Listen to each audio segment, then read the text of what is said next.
itu berat. Tapi sejak satu kata ini aku sebut aja ya. Sejak aku belajar Islam dan sejak aku Islam, aku benar-benar merubah pandanganku tentang ujian hidup. Ada satu ayat yang mungkin berkesan bagi aku. Aku minta maaf ya kalau misalnya aku salah, tolong koreksi ya kalau aku salah ya. Depan Ustaz lagi aku ngomong kayak gini. Aku ada pernah baca dan gara-gara sih ada yang lewat ya. Ada yang pernah baca lewat kayak gitu punya dan aku baca. Dan tapi itu berkesan banget bagi aku tuh sekitar hampir 2 tahun yang lalu. Ayatnya kalau aku salah itu ayat Al-Baqarah tentang dan sesungguhnya kami itu pasti akan diuji dengan sedikit ketakutan, dengan kelaparan, dan dengan pengurangan harta. Tapi berikan kabar gembira bagi orang yang sabar, orang-orang yang terkena musibah. Mereka berkata, inna lillahi wa inna ilaihi raji'un, bahwa sesungguhnya kami adalah milik Allah, dan kepadanya lah kita akan kembali. Orang-orang tersebut tuh akan diberikan rahmat yang sempurna dan akan diberikan petunjuk yang luar biasa. Itu tuh menurut aku se-value dengan apa yang ku yakinin, bahwa semua masalah yang datang itu untuk buat kita itu jadi lebih baik. Seperti yang dijelasin Pak Ustadz tadi dari awal sampai pertengahan tadi, bahwa apa yang dikasih itu sebenarnya bukan masalah. Kalau kita nganggap itu masalah, itu jadi masalah. Bahwa ini sebenarnya adalah berkat rahmat yang dikasih oleh Tuhan untuk kita. Bukan ujian, tapi ini adalah berkat. Jadi ini sebenarnya bukan ujian hidup, tapi berkat hidup yang dikasih untuk kita. Untuk kita jadi lebih tinggi lagi, jadi lebih baik lagi, jadi lebih sempurna lagi. Apapun itu masalahnya, entah itu musibah, entah itu fitnah, ataupun apapun. Itu yang membedakan aku dengan aku yang dulu dan aku yang sekarang. Beda banget. Dan itu tepat banget ya. Berarti kan pas sekarang udah berarti terbukti nih kata-kata kita nih.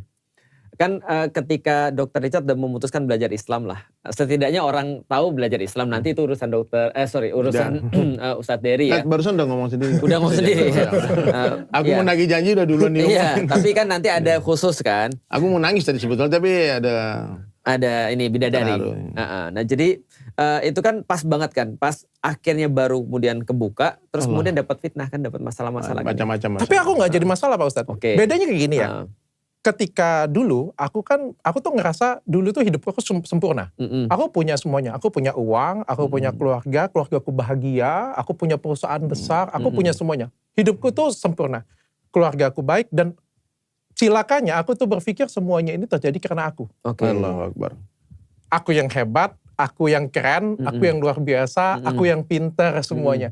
Dan ketika aku diuji masalah, aku tuh ngerasa kayak aku sempat marah. Dan somehow aku tuh malah tidak mengakui adanya Tuhan. Jadi ini bukan lagi masalah agama sih, agama apa aku sih. Tapi aku sendiri gak mengakui adanya Tuhan. Aku tuh dunia banget. Aku itu hidup untuk dunia. Dan aku gak percaya namanya akhirat ya. Kita kebahagiaan ada di dunia ini. Bahkan kemarin mungkin banyak yang sudah tahu juga aku punya masalah dengan salah satu artis Karput kan. Itu ada kemarahan dalam diri aku. Ketika aku kasih edukasi tentang skincare abal-abal, pada waktu itu kita sempat seteru, aku minta maaf. Oke lah, apapun masalahnya itu, aku minta maaf. Aku nyatakan permintaan maaf itu berkali-kali dan aku anggap dia adalah istri seorang pemuka agama. Dimana harusnya mencontohkan hal yang baik dong. Ketika dia nggak melakukan itu dan dia masukin aku ke penjara walaupun 1 kali 24 jam, bayangkan kemarahan besar ada dalam diri aku dan kebencian besar dalam diri aku kayak gitu punya. Bahkan pernah terlontar dalam mulut aku pada waktu aku menang pra-peradilan. Jadi kita gak usah debat lagi. Pra-peradilan aku menang dinyatakan tidak bersalah, 2 status tersangka aku bubar dan aku pernah di penjara. Kan sakit hati. Dan aku ngomong, aku tidak akan pernah memaafkan kamu. Sampai mati aku tidak akan pernah memaafkan kamu. Tapi di sini aku pengen tarik kata-kata tersebut. Aku sudah memaafkan beliau, aku sudah mengikhlaskan semuanya. Dan semuanya itu terjadi karena aku salah satunya belajar Islam. Berarti sudah humble down ya? Enggak, beda Pak Ustadz. Jadi setelah aku masuk Islam, seperti yang diceritain Pak Ustadz tadi, masalah itu datang jauh lebih besar. Aku sangka Kartika Putri kemarin itu adalah masalah yang terbesar dalam hidup aku. Ternyata ada lebih besar lagi. Lebih besar lagi. Berarti bisa diatur buka puasa bareng nih sama Kartika Putri ya? Bisa. Mungkin bisa diatur. Nah, mungkin kalau beliau mau Habis nonton ini pasti akan baik-baik saja. Maksudnya tuh setelah kejadian, aku pikir setelah belajar justru kan jadi lebih ringan badaiku, Iya. dan jadi lebih tenang. Ya kan pikiranku kayak tadi kan kita dapat bonus dong. Namanya belajar ya kan, dapat bonus lah kan. Iya. Ini enggak. Justru badai yang datang tuh lebih berat lagi, lebih besar lagi. Aku difitnah. Fitnahnya sangat besar. Bahkan bukan cuma difitnah. Kalau cuma difitnah itu biasa. Sudah difitnah, jawaban apapun yang aku lontarkan tidak didengarkan. Gak ada yang percaya penggiringan opini. Karena kenapa aku ngomong fitnah ya? Karena ini sudah dicek oleh institusi ya.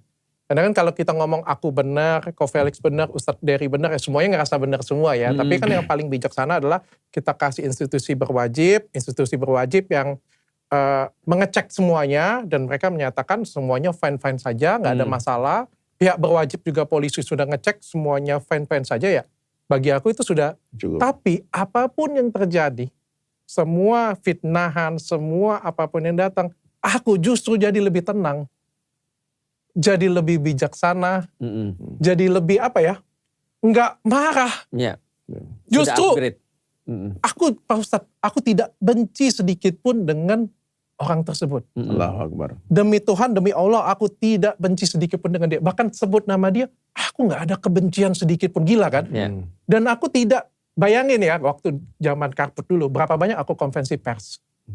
Berapa banyak aku konvensi pers. Hampir setiap minggu pokoknya ada masalah, konvensi pers. Dikatain, jawab kayak gitu. Ini enggak, aku nggak ada keinginan untuk menjawab, bahkan ya udah. Karena bagiku Profesional. Iya. dunia itu, karena ada yang kekejar, ya udah kalau mau fitnah-fitnah aku ya Iya. udah, pokoknya aku lurus aja kayak Iya. gitu punya. La ilaha illallah. Koreksi aku kalau aku salah ya Pak Ustadz ya, koreksi aku kalau aku salah ya. Karena aku pikir ya, kayak kata Pak Ustadz yang diajarin ya, aku mengenal ada satu kata sekarang, kebahagiaan dunia dan akhirat. Yang dulunya aku cuma Dunia tahu, doang. iya. Oke, berarti ada sesuatu hal yang aku akan dapatkan nanti di akhirat. Amin, Ketika ya aku seperti ini kan, ketika aku dizolimin, ketika aku difitnah, ketika aku dikata-katain, ketika orang ngomongin aku mencari uang dari agama. Mungkin Pak Ustadz, Aku ini terutama juga Ustadz Dery tahu, Pak Ustadz Dery pernah datang ke rumah aku. Sebelum aku belajar Islam, sebelum aku kenal Ustadz Dery, rasanya aku sudah cukup berada Ustadz Dery. Iya. Jadi untuk apa aku cari uang dari Iya, agama kayak gitu betul. punya. Palembang kita tuh waktu Iya. launching rumahnya dokter. Mendingan kita jadi pengusaha daripada jadi ustadz kalau mau cari uang. Betul. Dan aku tuh dari kan seolah-olah dibuat seolah-olah tuh aku tuh memanfaatkan agama Islam. Padahal sebenarnya dari 2 tahun yang lalu, Iya.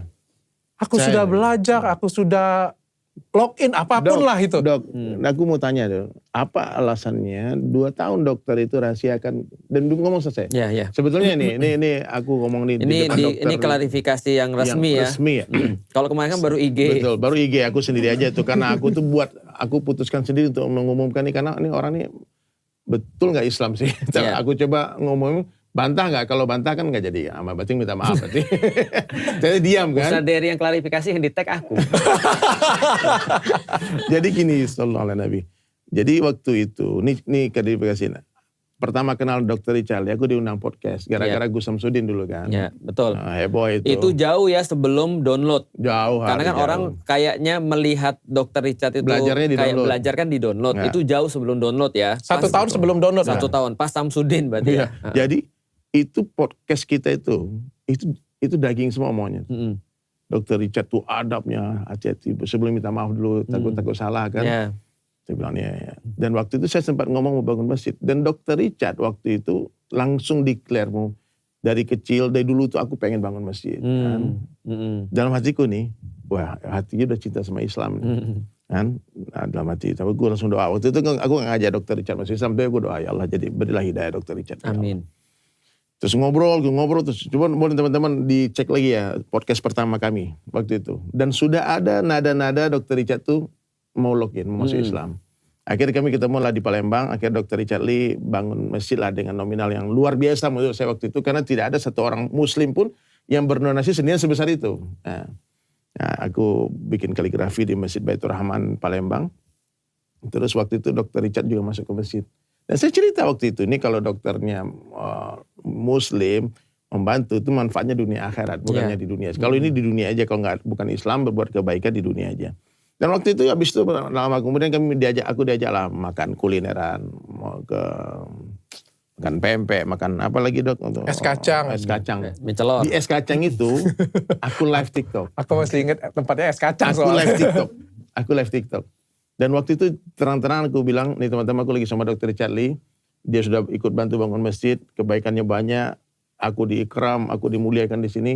Dan dia kayaknya harus jadi orang Islam nih. Dok, ikuti saya. Kan? Oh gitu. Ikuti saya. Itu di live TikTok. Live TikTok. Aku save dulu di video itu, tapi mudah-mudahan bisa ketemu. Asyhadu Allah. Coba ikut lagi dok. Asyhadu. Aku bisa ikutin tanpa Pak Ustadz pimpin sebenarnya. Waktu itu cerita. Oke, kita fix lah. Waktu itu clear banget. Iya. Dan waktu itu beliau berkaca-kaca matanya. Iya. Takbir, itu semua orang takbir tuh. Ada ribuan orang nonton. Takbir. Cuman waktu itu aku pikir guyonan. Oke. Aku gak pikir nih cuma aku prank masuk Islam terus udah tuh selesai. Aku kaget waktu kemarin ketemu sebulan yang lalu di Sayap Suci. Dr. Richard bilang sama, Ustadz tahu gak kapan pertama aku merasa aku Muslim? 2 tahun lalu. Di tempat kacang itu. Wah, anak nangis. Anak pikir makanya kalimat itu jangan diremehkan. Yeah. Itu kalimat itu ternyata meskipun aku bercanda waktu itu guyon-guyon kan. Dokter Islam sekarang. Teman-teman ucap selamat. Oh, selamat, welcome. Tapi habis itu menghilang. Karena aku nggak bahas lagi.